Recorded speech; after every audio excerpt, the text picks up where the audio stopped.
Bom dia a todos, que a graça e a paz do nosso Senhor Jesus seja com cada um de vocês, amém? Legal, estou muito feliz de estar aqui.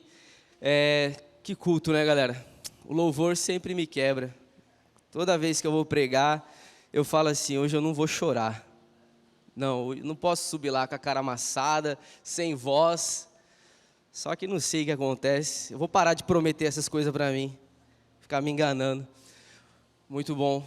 Que Deus continue usando, né, nosso ministério de louvor.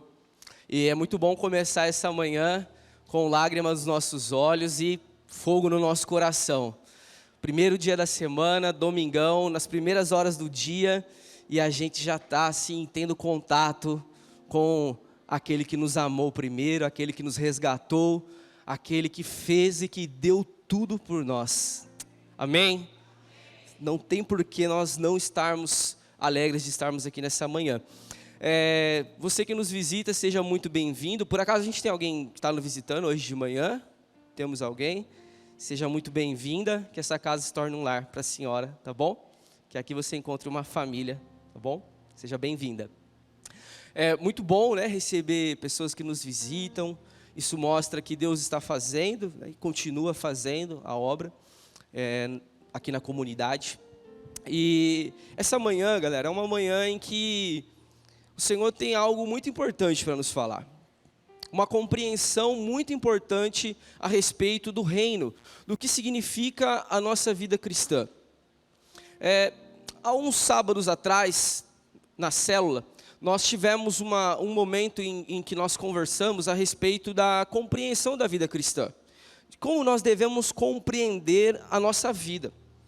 E nós chegamos ali com uma pauta sobre a importância de nós olharmos para as nossas vidas, olharmos para a nossa vida cristã como uma guerra.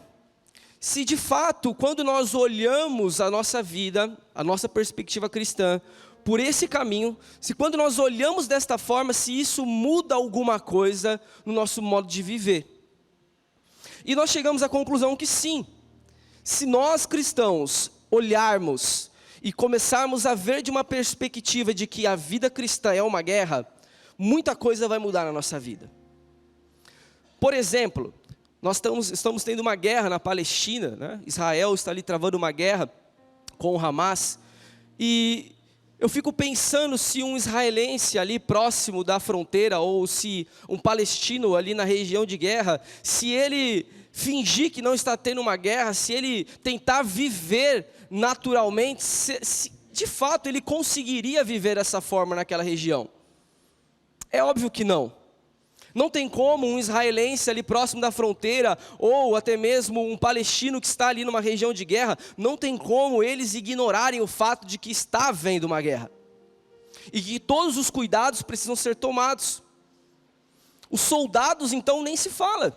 Se os soldados de ambos os lados, se os soldados israelenses não tiverem os cuidados necessários, com certeza eles vão perder suas vidas nessa guerra. Se eles não seguirem as estratégias, se eles não seguirem os desenhos, se eles não seguirem as ordens que vêm dos seus capitães, com certeza eles perderão a vida deles. Uma outra coisa importante que a gente chegou à conclusão é de que a guerra, quando nós entendemos que nós estamos em uma guerra, os nossos sentidos ficam muito mais aguçados.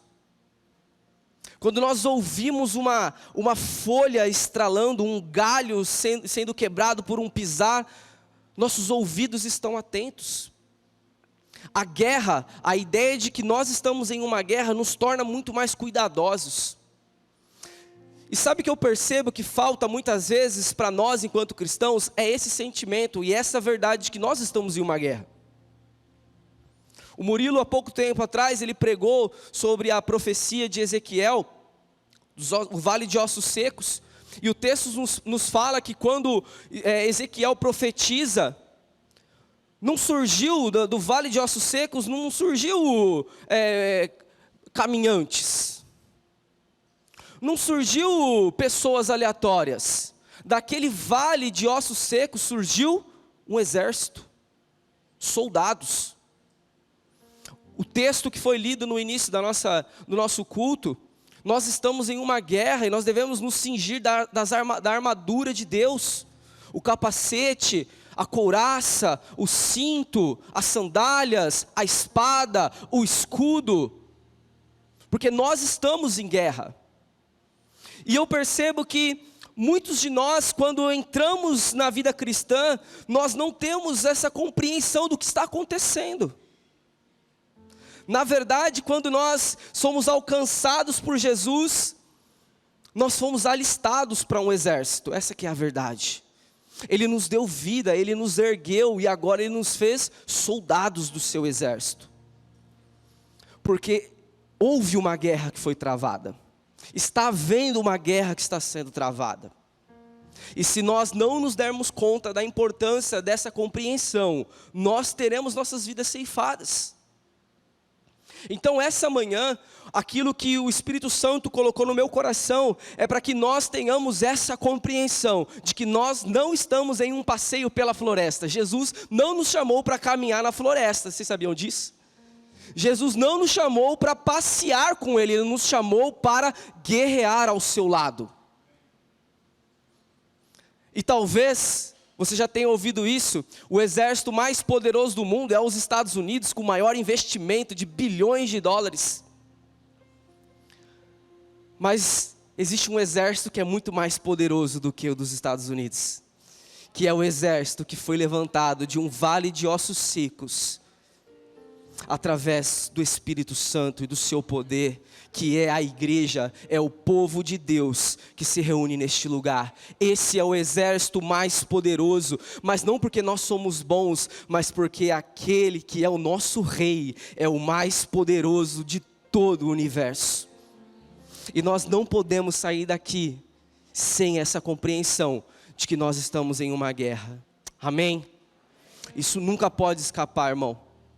Às vezes as coisas estão melhores em nossas vidas e a gente acaba relaxando. Às vezes tá osso, tá difícil, tá perrengue para todo mundo. E aí você não esquece que é uma guerra. Mas independente se está tudo bem ou se as coisas estão difíceis na sua vida, faça um compromisso com o Senhor de você nunca se esquecer que independente de como esteja a sua vida, você está travando uma guerra.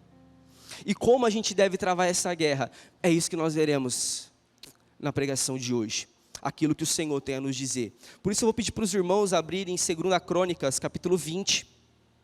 Nós temos um texto um pouquinho extenso, um pouco mais extenso do que o que às vezes é comum, né, da gente ler aqui, mas vou pedir que os irmãos leiam, nós leiamos juntos. A gente gosta de ler a Bíblia, então não tem problema, são só 20 versículos. Não tem problema, para quem gosta de ler a Bíblia, está tudo certo.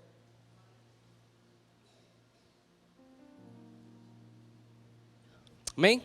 Segundo livro de Crônicas, capítulo 20, a partir do verso 1. Depois disso, os moabitas e os amonitas, com alguns dos meunitas, entraram em guerra contra Josafá. Então informaram a Josafá: um exército enorme vem contra ti de Edom, do outro lado do Mar Morto. Já está em Azazon Tamar, isto é, em Gede. Alarmado, Josafá decidiu consultar o Senhor e proclamou um jejum em todo o reino de Judá. Reuniu-se, pois, o povo, vindo de todas as cidades de Judá, para buscar a ajuda do Senhor. Josafá levantou-se na assembleia de Judá e de Jerusalém, no templo do Senhor, na frente do pátio novo, e orou: Senhor, Deus dos nossos antepassados, não és tu o Deus que está nos céus? Tu dominas sobre todos os reinos do mundo, força e poder estão em tuas mãos, e ninguém pode opor-se a ti. Não és tu o nosso Deus, que expulsaste os habitantes desta terra perante Israel, o teu povo, e a deste para sempre aos teus descendentes, do teu amigo Abraão? Eles a têm habitado nela e construíram um santuário em honra ao teu nome, dizendo: se alguma desgraça nos atingir, seja castigo da espada, seja peste, seja fome, nós nos colocaremos em tua presença diante deste templo. Pois ele leva o teu nome, e clamaremos a ti em nossa angústia, e tu nos ouvirás e nos salvarás. Mas agora aí estão os amonitas, moabitas e habitantes do monte de Seir, cujos territórios não permitistes que Israel invadisse quando vinha do Egito. E por isso os israelitas se desviaram deles e não os destruíram. Vê agora como estão nos retribuindo, ao virem expulsar-nos da terra que nos deste por herança. Ó nosso Deus, não irás tu julgá-los? Pois não temos força para enfrentar esse exército imenso que vem nos atacar. Não sabemos o que fazer, mas os nossos olhos se voltam para ti. Todos os homens de Judá, com suas mulheres e seus filhos, até os de colo, estavam ali em pé diante do Senhor. Então o Espírito do Senhor veio sobre Jeziel, filho de Zacarias, neto de Benaia, bisneto de Jeiel e trineto de Matanias, levita e descendentes de Asaf, no meio da assembleia, e ele disse: escutem todos os que vivem em Judá e em Jerusalém, e o rei Josafá, assim diz o Senhor a vocês: não tenham medo, nem fiquem desanimados por causa desse exército enorme, pois a batalha não é de vocês, mas é de Deus. Amanhã desçam contra eles, e eis que virão pela subida de Ziz, e vocês os encontrarão no fim do vale, em frente do deserto de Jeruel. Vocês não precisarão lutar nessa batalha. Tomem suas posições, permaneçam firmes e vejam o livramento que o Senhor dará a Judá, ó Jerusalém. Não tenham medo nem desanimem, saiam para enfrentá-los amanhã e o Senhor estará com vocês. Josafá prostrou-se com o rosto em terra e todo o povo de Judá, de Jerusalém, prostrou-se em adoração perante o Senhor. Então os levitas, descendentes dos coatitas e dos coreitas, levantaram-se e louvaram o Senhor, o Deus de Israel, em alta voz. De madrugada partiram para o deserto de Tecoa. Quando estavam saindo, Josafá lhes disse: escutem-me, Judá e povo de Jerusalém, tenham fé no Senhor, o seu Deus, e vocês serão sustentados. Tenham fé nos profetas do Senhor e terão a vitória. Depois de consultar o povo, Josafá nomeou alguns homens para cantarem ao Senhor e o louvarem pelo esplendor de sua santidade, indo à frente do exército cantando: deem graças ao Senhor, pois o seu amor dura para sempre. E quando começaram a cantar e entoar louvores, o Senhor preparou emboscada contra os homens de Amon, de Moabe e dos montes Seir, que estavam invadindo Judá, e eles foram derrotados. Louvado seja o nome do nosso Senhor Jesus. Oremos. Senhor Deus Todo-Poderoso, essa é a sua palavra, papai. Nós estamos aqui diante do texto da Santa Escritura que foi lida agora, Senhor, e nós pedimos que mediante o poder do seu Espírito Santo, o Senhor venha nos trazer a revelação da sua palavra e nos ensinar, Senhor, quais são as verdades que precisamos compreender a respeito da nossa vida cristã e de como devemos lutar as nossas guerras, Senhor. Eu te peço, meu Pai, que o Senhor fale aos nossos corações, abre os nossos olhos, abre o nosso entendimento, para que possamos receber a sua palavra e ela possa germinar e frutificar em nosso coração, em nome de Jesus, amém e amém. O tema da ministração de hoje, irmãos, é lutando as nossas guerras, e o texto que nós lemos traz uma boa explicação de como nós devemos lutar a nossa guerra, as nossas guerras, a nossa vida cristã. E em primeiro lugar, irmãos, nós vemos que Josafá, o rei Josafá, ele tinha acabado de sair de uma guerra. Nos capítulos anteriores, ele tinha se unido a Acabe, e ele recebeu uma repreensão de um profeta por ter feito isso. Por isso que o texto começa aí depois disto, porque algo tinha acontecido antes. E então, após ter travado uma batalha, Josafá se vê em outra batalha. Agora contra os amonitas e contra os moabitas e os habitantes do monte Seir. Um exército enorme, cujo texto nos fala que ele não podia enfrentar tamanho o exército desses inimigos. O texto nos diz que Josafá estava com medo e não sabia o que fazer. Mas o texto também diz que apesar de estar com medo e não saber o que fazer, os olhos de Josafá estavam no Senhor.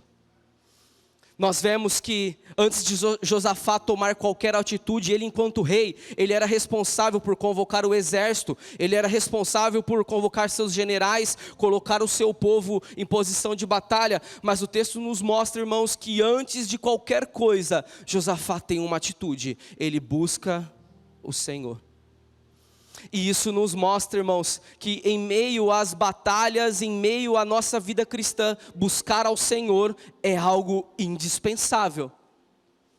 Pode parecer muito simples isso, mas eu tenho percebido, irmãos, agora eu voltei para a academia, eu tenho percebido algumas coisas na nossa vida, que a gente sabe que tem que fazer um monte de coisa, mas a gente não faz. A gente sabe que a gente deveria se alimentar bem, a gente sabe que a gente deveria fazer exercício, a gente sabe que a gente deveria se cuidar melhor, mas muitos de nós não fazemos isso. A gente sabe que a gente tem que buscar Deus nos momentos de batalha da nossa vida, mas muitos de nós não fazemos isso. Nós temos nossas próprias estratégias, nós temos nossos próprios meios, nossas próprias formas de viver a nossa vida. E Deus é como se Ele fosse um auxiliador. Ele nos ajuda em meio aos processos, mas quem está no comando somos nós. Mas não foi essa atitude que nós vemos tomada por Josafá. Quando Josafá decide então buscar ao Senhor, ele o faz isso de 3 formas. E a primeira forma é que ele proclama um jejum em toda a nação. Não foi só Josafá que jejuou. Muito Josafá jejuou, perdão. Não foi só Josafá que jejuou. Foi o povo todo. Ele convocou a nação de Judá, de todas as cidades, para que viessem até o templo, para que todos entrassem em jejum por essa batalha. E aqui entra então uma primeira forma que nós não podemos abandonar, irmão, de buscar o Senhor, que é através dos nossos jejuns. O jejum é uma estratégia muito importante e indispensável para a nossa vida cristã. Eu tenho visto pessoas que dizem, eu não consigo mais ouvir, eu não consigo mais sentir, eu não consigo mais isso, Deus parece estar distante e tal, mas aí, será que nós estamos fazendo a nossa parte? Nós estamos travando a nossa batalha da vida cristã como nós deveríamos? Nós estamos nos empenhando no que nós vamos falar hoje sobre as disciplinas espirituais como nós deveríamos? O jejum não pode ser negligenciado pela igreja. Josafá convoca o seu povo e eles se prostram em jejum. É muito comum, irmãos, nós enquanto pessoas nos alegrarmos. Quando nós estamos felizes, nós casamos, por exemplo, né? Quando eu casei, eu fiz uma festa, chamei as pessoas para se alegrarem comigo. Quando eu fui promovido no meu antigo emprego, eu lembro que eu chamei pessoas, amigos, e eu fiz um churrasco. E paguei churrasco. Não dá, né? Que coisa, né? Mas enfim, paguei o churrasco. Porque eu tinha sido promovido, eu estava feliz. As pessoas se formam na faculdade, fazem festas de formatura. Então nos nossos momentos de festas, fazem aniversário, né? Chamam e se alegram e cantam parabéns. Mas e nos nossos momentos de luta? Nós chamamos também as pessoas para jejuar conosco? Será que na mesma intensidade que nós chamamos as pessoas para se alegrarem conosco, nós chamamos as pessoas para chorarem e jejuarem conosco? Vou falar por mim, não. Eu nunca chamei ninguém para jejuar comigo. Eu nunca chamei ninguém para falar assim, cara, estou passando por uma situação, preciso que você venha e jejue comigo uma semana. Mas eu já chamei as pessoas para irem no meu aniversário, eu já chamei pessoas para irem nas festas. Talvez o número de pessoas que aceite ir na festa do seu aniversário seja muito grande, mas talvez o número de pessoas que vão aceitar jejuar e chorar com você uma semana seja muito menor, mas você não pode negligenciar isso. Esse texto nos mostra que o jejum individual, ele é muito bom e nós devemos praticar, mas nós enquanto igreja deveríamos também praticar os jejuns coletivos. Nós deveríamos nos reunir para chorar juntos. Porque o jejum, irmãos, ele é muito mais amplo do que nós imaginamos. Nós usamos muitas vezes o jejum como uma forma de alcançar algo que nós desejamos. Como um voto, como uma moeda de troca. Olha, vou jejuar para conseguir tal coisa. Vou jejuar para Deus destravar tal coisa. Mas o jejum, ele não é uma moeda de troca. O jejum, ele é sinal de tristeza, de luto. de que nós estamos com a nossa alma abatida. E nós não precisamos chorar e estar abatidos sozinhos. Nós precisamos chamar as pessoas que nós amamos, como Josafá fez, convocou todo o povo para chorar e jejuar junto com ele. Nós não precisamos passar pelas circunstâncias das nossas vidas sozinhos. Quem são as pessoas que jejuam com você? Se nós não temos, precisamos começar a montar pessoas que estão dispostas a topar esse momento com a gente, a chorar junto com a gente, a jejuar junto com a gente. Essa é uma estratégia da vida cristã que nós nunca podemos nos esquecer. Muitos de nós, infelizmente, sequer jejuamos. E Jesus tocou nesse assunto. Jesus, durante o Sermão da Montanha, ele diz, olha, quando vocês jejuarem. Nós não temos na Bíblia se você tem que jejuar uma vez por semana, uma vez por mês, uma vez no ano. Nós não temos uma frequência de jejum, irmãos, mas Jesus disse, quando você jejuar. E aí uma verdade está implícita, ou seja, você deveria jejuar. Não sabemos a frequência, mas quando você jejuar, você tem que lavar o rosto, você tem que se cuidar, você não precisa ficar fazendo careta para ninguém. Mas Jesus disse, quando você jejuar. Tem uma outra parte no texto, na Bíblia, que nós vemos Jesus falando a respeito do jejum. E nós vemos que os discípulos, né, os fariseus, perdão, eles questionaram ali, olha, por que os discípulos de João Batista, os discípulos dos fariseus aí, eles jejuam, mas os seus discípulos não jejuam? E aí Jesus disse, enquanto o noivo está presente, não é necessário jejuar. Mas chegará o dia em que o noivo lhe será tirado, e então jejuarão, e então eles chorarão. E esse dia já chegou, igreja, o noivo nos foi tirado. Jesus, corporeamente, Ele não está mais aqui conosco.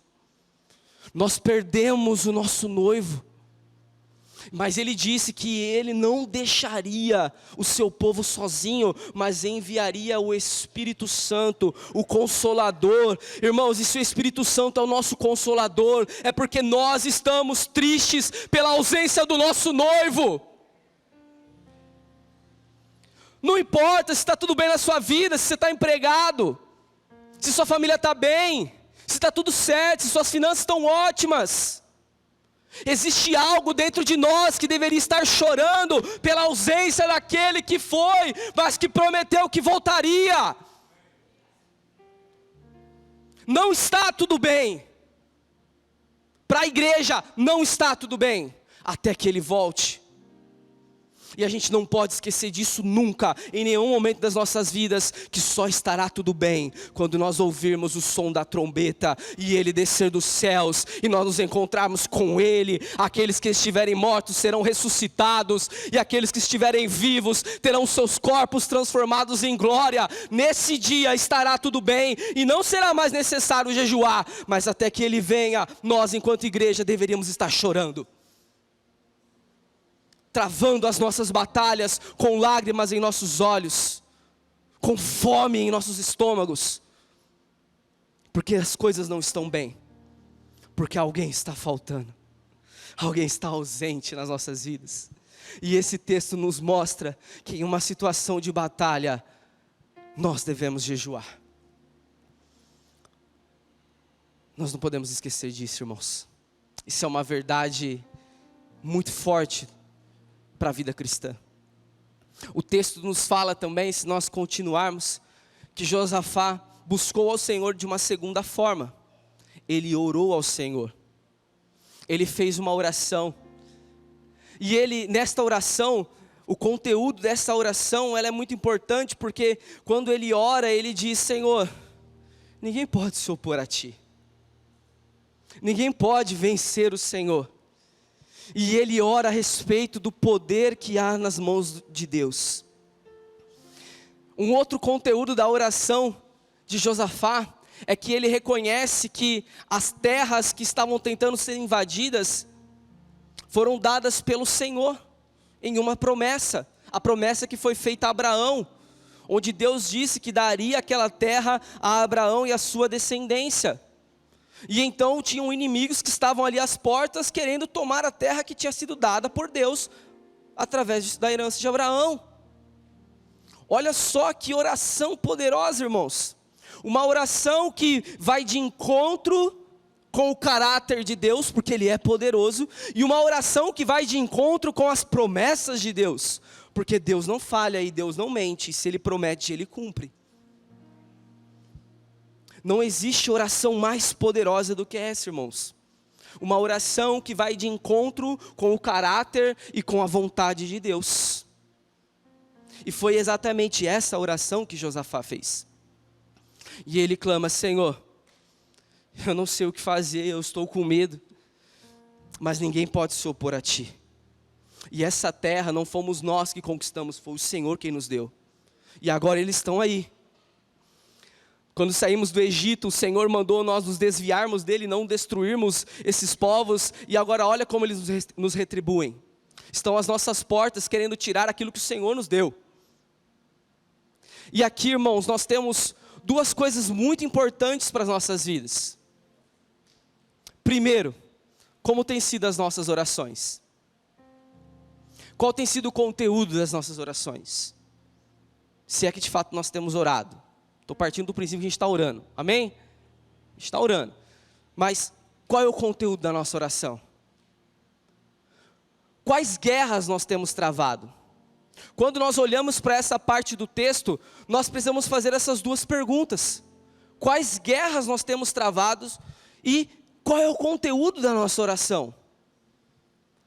Porque o texto fala que ninguém pode se opor a Deus. Mas ninguém pode se opor a Deus nas batalhas e lutas que Ele diz que essas batalhas são dele. Porque é isso que nós vemos no texto.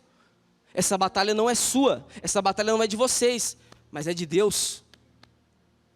O problema, irmãos, respondendo então esse primeiro questionamento, quais batalhas nós temos travado, é se nós estamos lutando as batalhas que Deus nos chamou para batalhar, ou se nós estamos batalhando pelos nossos próprios projetos e sonhos e construções humanas. Porque o Deus que ninguém pode se opor, dentro da narrativa bíblica, ninguém pode se opor àquilo que Ele está lutando. Josafá clama ao Senhor e ele fala: essa batalha é minha, Josafá, fica tranquilo que você não vai trocar uma espadada, porque é minha. O problema, irmãos, é que nós estamos cheios das nossas próprias batalhas. Não sei se vocês já viram aqueles memes assim, o pastor gosta muito desse meme, né? Do Leônidas, dos 300 lá. Depois você pesquisa na internet. Jesus está igual o Tigas lá. Ô Leônidas, você tem que parar de arrumar essas tretas aí, porque nós estamos cheios das nossas próprias batalhas, irmãos. Porque nós não buscamos o Senhor, porque nós não o consultamos em oração. E aí a gente está cheio de problemas, cheio de batalha, a gente está agora querendo que Deus resolva todos os nossos problemas que nós mesmos provocamos e nos enfiamos. Deixa eu falar uma coisa para vocês, com todo o amor do mundo. Deus não está comprometido com os nossos sonhos, nossos projetos e nossos planos de vida pessoais. Deus está comprometido com a sua vontade e com o que Ele está fazendo até que o seu filho volte. É com isso que Deus está comprometido e contra isso ninguém pode se opor. Existe uma batalha, irmãos. Eu não sei quantas você está travando. E eu não sei quais das suas batalhas são do Senhor ou se são suas. Mas existe uma batalha que é do Senhor. E é a batalha mais terrível de todas, que foi travada na cruz. A batalha do Evangelho talvez seja uma boa batalha para você se enfiar. Porque essa batalha não vai ser sua. Essa batalha é dele. Foi Ele que há 2000 anos atrás enviou o seu próprio Filho para morrer numa cruz, para entregar a sua própria vida, para sofrer, para ser humilhado neste mundo, para subir numa cruz e entregar a sua própria vida. Porque conforme nós lemos na Bíblia, a morte não tinha poder para tirar a sua própria vida, então Ele teve que dizer: está consumado, eu entrego o meu espírito, porque a morte já não podia mais tirar a vida de Jesus, nunca teve esse poder.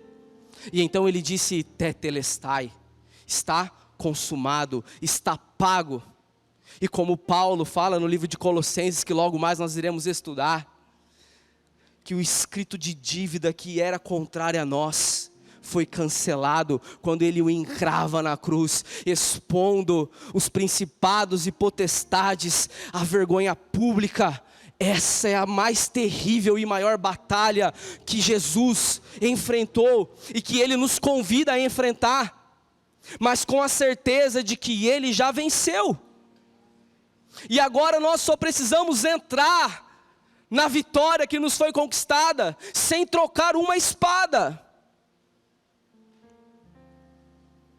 Essa é a batalha que todos nós somos convocados, a batalha do Evangelho, da cruz, da morte, tendo a certeza de que Ele já fez. A vitória é garantida, irmãos.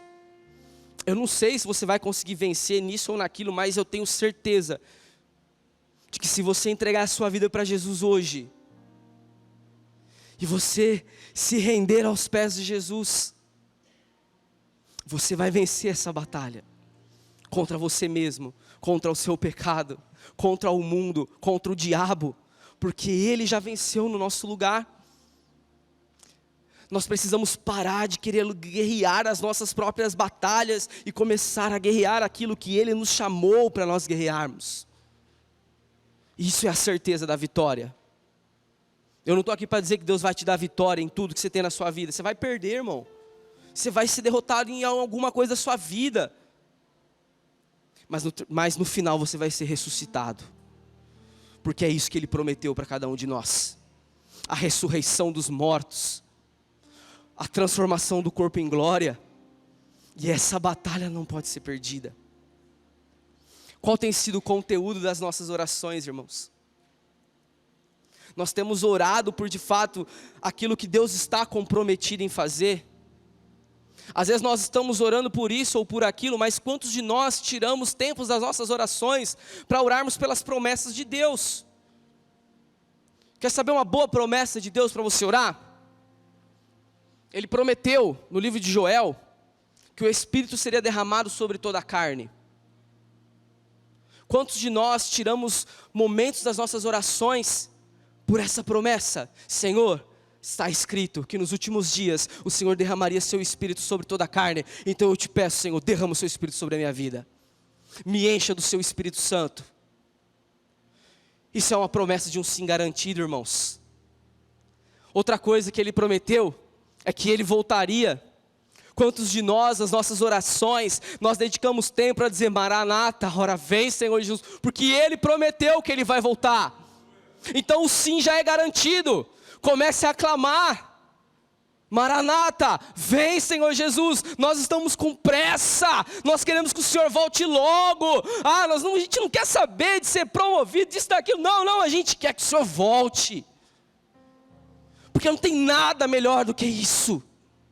É muito bom ser promovido, é muito bom estar bem na vida, cara, e está tudo bem com isso. Se você for promovido, faz um churrasco, me chama e paga para mim, né, que eu paguei para os outros. Paga, está tudo certo. Mas não esqueça de orar por aquilo que Deus prometeu. Ele prometeu que vai voltar, então ore por isso. A prece, seja um daqueles que a Bíblia diz que estão apressando a vinda do Messias, a vinda do nosso Rei. Sabe outra coisa que Ele prometeu? Que está na Bíblia? A vontade de Deus é que todos os homens sejam salvos. Quantos de nós estamos orando nas nossas casas por salvação, irmãos? Quantos de nós dedicamos tempo das nossas orações para dizer, Senhor, salva tal pessoa, salva no meu trabalho, salva na minha escola, salva na minha faculdade, salva na minha casa, salva no meu bairro, salva na igreja. Quantos de nós fazemos como Josafá e oramos pelas promessas do nosso Senhor? O problema é que a gente está tão cansado e tão frustrado, irmãos, porque a gente está cansado de lutar nossas próprias guerras. Porque quando você luta as suas guerras, você luta com o seu próprio braço. Mas quando nós lutamos as guerras do Senhor, é Ele quem está lutando por nós. Sabe por que nós estamos tão frustrados? Porque nossas orações estão cheias de nós mesmos. E vazias daquilo que o sim e o amém já está garantido. E aí as coisas não acontecem. Minha vida não decola. Minha família não vai. Minha esposa não ajuda. Meu marido não vai. Meu filho só dá trabalho. Meu emprego está ruim. Porque nossas orações estão carregadas de nós mesmos. E não da vontade dEle. É assim que nós lutamos as nossas guerras. Com oração. Mas a oração que está cheia da vontade e da palavra do nosso Senhor. É assim. Essas guerras que nós devemos comprar, irmãos. As guerras que o Senhor comprou. Não as guerras que nós queremos comprar no lugar dEle.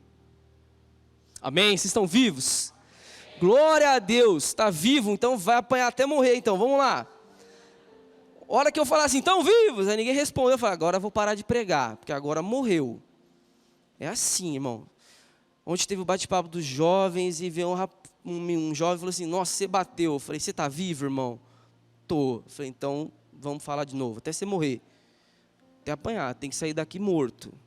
Amém? A hora que vocês falarem assim, estou morto, para, aí a gente para, senão a gente vai seguindo. Brincadeira. Licença. Não sou o papai, mas eu também amo. É que o papai está ali no fundo, então não vou ficar usando as frases dele, né? Mas eu também amo vocês. Glória a Deus. Jejum e oração, irmãos. Estratégias importantes na nossa vida cristã, que a gente não pode abandonar. Não tem como você falar que não vê Deus, que não sente Deus, que não sei o que, tal, se você não persevera no jejum e na oração, e não é uma vez, pronto, agora, Deus, orei, jejuei, não senti, não. Até porque nós não fomos chamados, irmãos, para sentir nada, a gente foi chamado para viver por fé. E ainda que eu não sinta um arrepio na minha vida, ainda que um pelo do meu braço não se levante, irmãos, até meu último dia da minha vida, eu vou orar. E eu vou buscar o meu Senhor, porque eu não fui chamado para viver segundo minhas experiências, fui chamado para viver por fé. E ainda que Ele nunca diga uma palavra para mim, e graças a Deus Ele já disse, mas eu tenho isso comigo, irmãos, porque eu já passei fase da minha vida que uma sequidão assim, que eu falei, meu Deus do céu, será que o Senhor está aí? Porque eu não vejo, não sinto, não ouço, e estava bravo o negócio. E na faculdade, ainda por cima, com o Satanás me chutando e falando, desvia agora, né? Mas eu falei, não, eu não fui chamado para viver experiências, eu fui chamado para viver por fé. E se Ele disse que quando eu buscar eu vou encontrar, então eu não estou encontrando, mas eu estou buscando. Eu vou buscar até eu encontrar. Então isso que nós estamos vendo aqui, irmãos, é perseverança. Não é fazer um dia e achar que tudo vai... É até o último dia das nossas vidas. E por último, o texto nos fala que o Senhor respondeu à oração que Josafá fez. Olha que legal. Quem aqui não quer ter uma oração respondida? É a coisa mais linda do mundo. Você ouvir a resposta da sua oração. E Deus responde à oração de Josafá. A oração que ele e o povo fez a Deus. E nessa resposta, nós temos esse versículo que é tão maravilhoso, que nós já citamos aqui. Que essa peleja, né? Nas versões mais antigas, né? Os antigos é peleja, né? Essa peleja não é vossa, mas é do Senhor. E aí então Deus responde Josafá. E é interessante que o texto nos fala que Josafá estava prostrado. E quem se levanta são os levitas. Nós ainda continuamos, irmãos, com a ideia de que um rei que deveria estar organizando seu exército estava de joelho prostrado. E quem se levanta primeiro não é o rei, são os levitas, são os adoradores, são aqueles que cuidavam da adoração pelo povo. E o texto nos fala que Josafá, após organizar suas linhas do exército e dispor o povo para marchar em direção à batalha, Quem prestou atenção no texto viu que quem estava na linha de frente não eram os soldados, não eram os generais, mas eram os levitas, que iam à frente do exército, cantando e louvando e dizendo: deem graças ao Senhor, porque o seu amor dura para sempre, e de geração em geração a sua fidelidade. Grande é o Senhor, grande é o Senhor em nossas vidas, irmãos. Nunca pare de adorá-lo, nunca pare de louvá-lo. Queremos o seu nome, essa música, meu Deus, queremos o seu nome engrandecer e agradecer-te por sua obra em nossas vidas. Confiamos em seu infinito amor. Ah, Jesus, pois só tu és o Deus eterno sobre toda a terra e céu. Irmãos, sexta-feira a gente estava aqui orando, liderança dos jovens. Sexta-feira, 8:30 da noite, todo mundo cansado, cara. Semana, troquei de emprego, nunca trabalhei tanto na minha vida. Voltei a dar aula no estado, para molecada de 10 anos, que você tem que amarrar na cadeira. Loucura. Nunca trabalhei tanto na minha vida, cansado, destruído. Mas, irmãos, eu nunca, 1h30 de oração, não, sabe, 8 horas de sono não consegue fazer. Porque às vezes, tudo que a gente precisa fazer é louvar e adorar a Deus. E mais nada. Às vezes, lógico, dormir é importante, pelo amor de Deus, durma, se você pode dormir, dorme, né? Mas às vezes 8 horas de sono não vai te restaurar como 1 hora, 1h30, 2 horas na presença do nosso Senhor. Nós precisamos entender a importância que tem a adoração nas nossas vidas. Um tempo atrás, já vou terminar, irmãos. Um tempo atrás eu topei com um jovem que me disse assim: eu não acredito mais em Deus. Não tem sentido eu acreditar em Deus. Porque eu estava num estágio, eu estava trabalhando, e eu estava orando, eu estava indo para a igreja, eu estava buscando, e eu queria ser efetivado no meu trabalho. Ele era um aprendiz. E aí, a empresa fechou a sede não sei aonde, e disse que tinha que mandar os aprendizes embora. E aí eu um jovem, né? Cheguei na incrível conclusão de que se eu não fui efetivado, Deus não existe. Vocês não acham incrível essa conclusão? É incrível. Ela é linda essa conclusão, porque eu não fui efetivado, então Deus...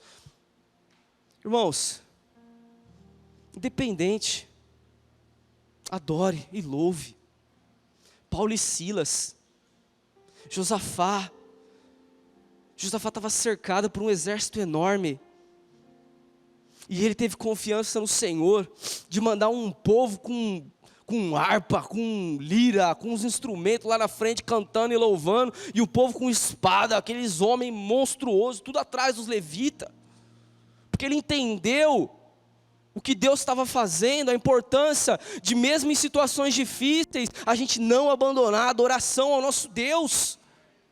Paulo e Silas presos, acorrentados na cadeia, e eles não disseram: Senhor, estou aí pregando o seu evangelho, o Senhor me colocou nessa cadeia aqui, não vou mais, assim que eu sair daqui, Senhor, eu não prego mais. Não foi isso que Paulo fez, e Silas.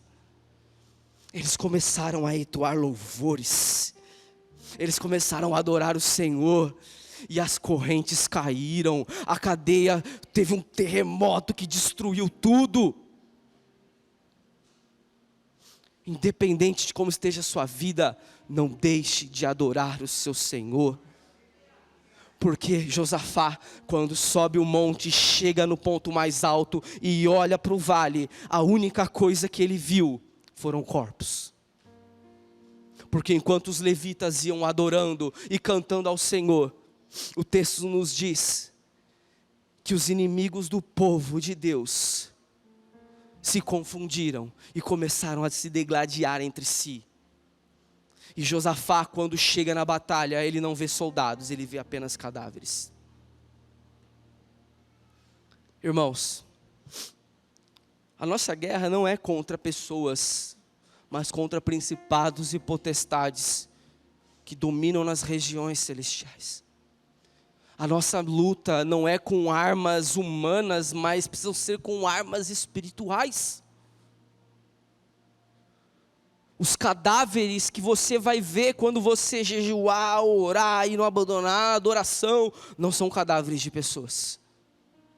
Porque não é contra elas que nós estamos guerreando. Não é contra o seu chefe que é chato. Não é contra o seu vizinho que você quer dormir e ele põe uma música lá para te atrapalhar seu descanso. Não, não é, irmãos. Não é os cadáveres deles. O que a gente vai ver, irmãos, é o mal sendo destruído. É isso que o nosso Senhor vai nos proporcionar ver, que nós ainda não vimos. Porque o mal, embora ele esteja derrotado, ele ainda nos aflige.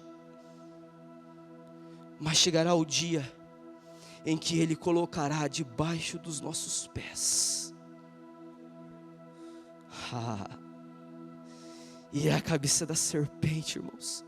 É a cabeça do mal que nós iremos esmagar. E aquele louvor que a gente voltou a cantar, que é tão lindo, que diz que não haverá mais noite ali, não haverá nenhum clamor, verei os olhos de Jesus. É até lá, irmãos. É até lá que a gente precisa orar, jejuar e adorar, até que Ele coloque os nossos inimigos, que é o mal, que é a nossa carne, que é o diabo, que são os demônios. É esses inimigos que serão colocados debaixo dos nossos pés. E nós iremos esmagá-los. Mas você não vai fazer isso com uma arma. Você não vai fazer isso com o seu braço. Você vai fazer isso com jejum, com oração e com adoração. Eu vou encerrar, peço para vocês ficarem de pé, que a gente vai terminar.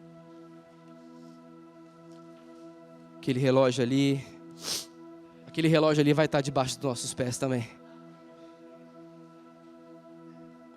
Não é de Deus não. No meu é 10h30 agora, irmãos. Tá errado aquele ali. É para acelerar o pregador. Louvor, por favor, a gente já vai encerrar. A gente vai cantar, irmãos. A gente não aprendeu que a gente precisa adorar, que a gente precisa louvar. Então a gente vai terminar esse culto cantando. Porque enquanto nós estamos aqui, irmãos, tantas coisas estão acontecendo lá fora que fogem ao nosso controle. E a gente está aqui. E alguns podem pensar, meu Deus, eu tinha que estar lá resolvendo esse problema. Não, você tinha que estar aqui. Você tinha que estar aqui orando. Você tinha que estar aqui cantando. Você tinha que estar, sabe, com a sua alma pegando fogo. Porque enquanto você está aqui, Deus está lá. Deus está lá. Deus está cuidando da sua família. Deus está cuidando da sua vida. Deus está cuidando. Eu fui muito assim, irmãos, e ainda sou. E, cara, Deus tem que me converter. Eu vejo um problema e eu falo assim, eu quero pôr a mão, porque eu quero resolver. Só que quando você põe a mão numa coisa que é Deus que tem que resolver, aquilo vai queimar sua mão até se soltar. Porque as coisas de Deus são feitas do jeito de Deus. Os problemas de Deus são resolvidos da maneira que Deus escolheu para ser resolvido. E não importa o quanto você sabe, o quanto você faz, o quanto isso, o quanto aquilo. Se Deus falou que você tem que orar, então você tem que orar. Se Deus falou que você tem que jejuar, então você tem que jejuar. Se Deus falou que você tem que louvar e adorar, então louve e adore ao Senhor. Porque é Ele quem está lutando as nossas guerras. Como você tem lutado as suas guerras? Se não for com adoração, você está lutando errado. Último louvor. Faça desse louvor a sua oração. Em nome de Jesus, faça desse louvor a sua oração. Amém, glória a Deus. Uma pregação importante, irmãos, porque coloca as coisas no seu devido lugar. Como você tem vivido a sua vida e lutado suas guerras? Quero orar com dois tipos de pessoas, dois grupos de pessoas. A primeira é aqueles que ainda não entregaram a sua vida a Jesus e estão lutando as suas próprias guerras, porque não conhecem as guerras de Deus. Há alguém aqui que ainda não devolveu sua vida a Jesus? Estenda sua mão. Amém. Põe a mão no seu peito. E o segundo grupo, aqueles que já conhecem ao Senhor, mas se esqueceram da verdadeira guerra, que é a guerra pelo Evangelho. Enquanto Daniel pregava, excelente pregação, eu só conseguia pensar nas palavras do nosso Senhor. É impossível servir a dois senhores. Quando Jesus disse isso, ele não estava dizendo apenas que ele estava proibindo que você servisse a dois senhores. Ele estava dizendo também que era impossível na prática, porque não sobra tempo. Nós só temos uma vida. Ou você luta a guerra do Evangelho, ou você luta as suas guerras. Ou você luta as guerras de Deus, ou você luta as suas próprias. Porque se você estiver lutando as suas, na verdade você está usando a Deus para conquistar o que você deseja. Ou você abre mão das suas guerras e adere às guerras de Deus apesar das suas lutas, ou você vai acabar por usar a Deus. E você não quer isso. Esse segundo grupo, põe a mão no seu peito se você é um desses. Se você está invertendo essa lógica, vamos nos arrepender e vamos voltar para a verdadeira guerra de Deus. Amém? Senhor Jesus, está aqui o seu povo, Senhor. Estamos aqui reunidos e nós queremos aqui, Senhor, como teu povo, orarmos, Senhor, em primeiro lugar por aqueles que ainda não entregaram a vida a Ti. Recebe, Senhor, diante do seu trono de graça, diante da sua bondade essas vidas, Senhor. Transforma o coração, santifica esse coração, Senhor. Coloca o seu espírito nelas, enche até transbordar, Senhor. Oramos por essa promessa em Joel, se cumpra na sua vida em nome de Jesus. E oramos também, Senhor, em arrependimento. Nos perdoa porque tantas vezes nos desviamos da verdadeira guerra, Senhor. Endireita os nossos caminhos. Endireita, Senhor, as nossas veredas e nos faz lutar a sua luta, Senhor. Nos ensina a vivermos de modo digno do Evangelho, Senhor. Nos ajuda, Senhor, a não sermos egoístas. Nos ajuda, Senhor, a amarmos a sua causa, a servirmos apenas ao Senhor dos Senhores, apenas ao Rei dos Reis, apenas ao Rei da Glória, em nome de Jesus. Essa é a nossa oração, Senhor. Nos ensina a lutar nossas guerras, as suas guerras, em nome de Jesus. Assim que nós oramos, Senhor. Amém e amém. Abra suas mãos, quero despedi-los. O Senhor te abençoe e te guarde. O Senhor faça resplandecer o seu rosto sobre ti e te dê a paz. E não se esqueça de cobrar um segundo churrasco do Daniel, porque ele falou que foi promovido. De novo. Está no estado agora, amém? Deus te abençoe em nome de Jesus.